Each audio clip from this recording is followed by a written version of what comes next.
Her har vi et logging site, som senere bliver udvidet med musik. Og her ser vi de forskellige modeller, håndmodellen, postmodellen, der viser kroppen. Og vi kan også slå en ansigtsmodel til. Og måske mere interessant, vi kan slå face shapes til, som kan give indikation omkring smerte og træthed. Så hvis jeg lukker øjnene, så ser vi den momentære træthed, eller vi ser om øjnene er åbnet eller lukket, og så ser vi den her fatigue parameter, som går langsomt op, og det samme med pain.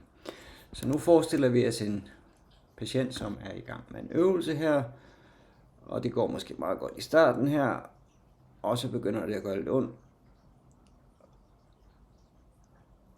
Eller måske begynder patienten at blive træt, og øjnene falder lidt i.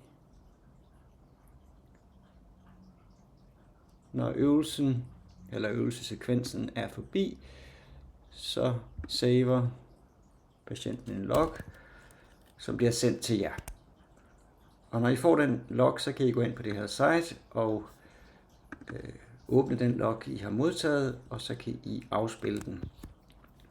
Og her ser I både punkterne, og I ser også, hvordan fatigue og pain opfører sig.